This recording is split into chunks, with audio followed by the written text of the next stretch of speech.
해외 선물 실체결이란? 안녕하세요. 오늘은 선물 거래가 실제로 체결이 이루어지는 과정을 말씀드리려고 합니다.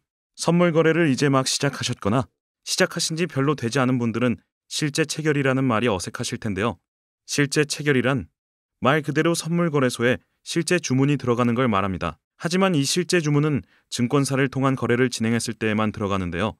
증권사를 통한 거래란 증권사에서 개설한 계좌로 거래를 해야 하고 증권사 홈페이지에서 직접 받은 거래 프로그램 HTS, MTS로 거래해야 선물 거래소에 실제 주문이 들어가게 됩니다. 국내 투자자는 외국 거래소에서 거래되는 해외 선물 거래를 하기 위해서는 현행 자본시장법상 장내 파생상품 업무인가를 받은 금융투자회사를 통해서만 거래를 할 수 있습니다.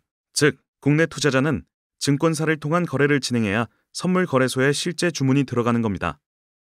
실제 주문이 이루어지는 과정은 투자자가 증권사로 주문을 넣고 증권사는 해외 FCM을 통해서 선물 거래소로 주문을 넣습니다. 주문이 체결된 내역은 반대로 선물 거래소에서 해외 FCM을 통해 증권사로 전달되며 증권사는 투자자에게 체결이 된 것을 전달합니다.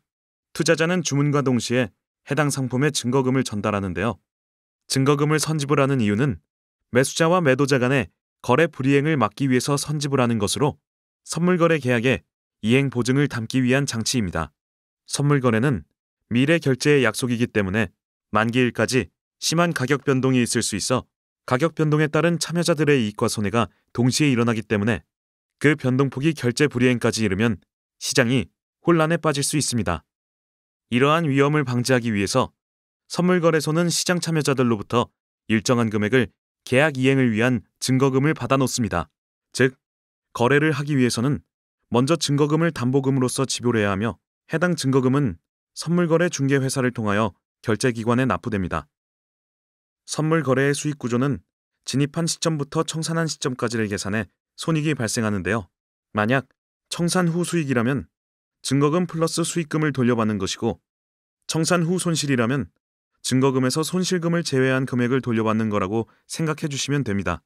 쉽게 설명드리면 진입한 시점부터 청산한 시점에 손익을 미리 지불한 증거금에서 플러스 또는 마이너스 처리한다고 생각해 주시면 됩니다. 이게 실제 주문이 들어가는 과정의 손익입니다.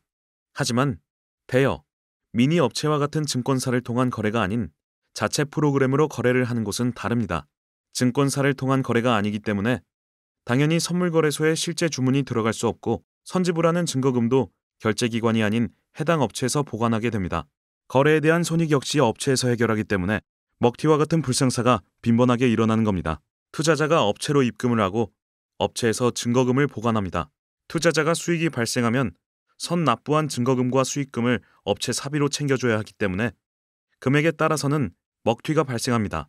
반대로 투자자가 손실을 봤을 경우는 선 납부한 증거금에서 손실금을 제외한 금액을 투자자에게 보내주는 구조. 하지만 일정 금액이 남아있어 출금을 진행해도 남아있는 금액도 먹튀를 할 수 있습니다. 즉, 투자자 손익에 대한 부분은 모두 업체에서 관리하기 때문에 투자자가 수익을 보면 업체에는 손실이 발생하는 것이며 투자자가 손실을 보면 업체에는 수익이 발생하는 것입니다. 이런 이유 때문에 먹튀가 빈번히 일어나고 먹튀 같은 사고로 고객 유입이 안 되면 새롭게 사이트와 카카오톡 등을 만들어 다른 곳인 것처럼 새로 오픈을 할 수 있습니다. 사이트, 카카오톡, 텔레그램은 쉽게 만들 수 있기 때문에 새로운 곳인 것처럼 이름만 바꿔서 새로 운영을 하는 겁니다. 물론 한 업체에서 한 곳만 운영하지는 않겠죠? A라는 업체에서 대여, 미니를 10개까지 만들어 운영할 수도 있고 5, 6개까지도 운영할 수도 있습니다. 법적인 절차 역시 상당히 까다롭습니다. 대부분의 대여, 미니 업체는 해외에서 활동하기 때문에 잡기도 쉽지 않습니다. 운 좋게 잡았다고 하더라도 먹튀당한 금액을 모두 받을 수 있을 거라고는 장담할 수 없습니다. 이런 피해는 사전에 미리 막을 수 있습니다. 증권사를 통한 거래만 진행한다면 이런 피해는 사전에 방지할 수 있습니다. 정말 안전한 투자를 하고 싶다면 증권사를 통한 거래로 진행하세요. 증권사를 통한 거래는 앞서 말씀드렸습니다. 증권사에서 개설한 계좌와 증권사 홈페이지에서 거래 프로그램을 직접 받는 겁니다. 대여, 미니, 구분 방법은 쉽습니다. 거래 프로그램을 어떻게 받는지에 따라서 바로 확인할 수 있습니다. 증권사 홈페이지에서 직접 받는다면 증권사 이용이며 이외의 방법으로 거래 프로그램을 받는다면 모두 대여, 미니 같은 불법 운영하고 있는 업체입니다. 국내, 해외 선물과 같은 금융상품은 안전하게 증권사에서 거래하세요.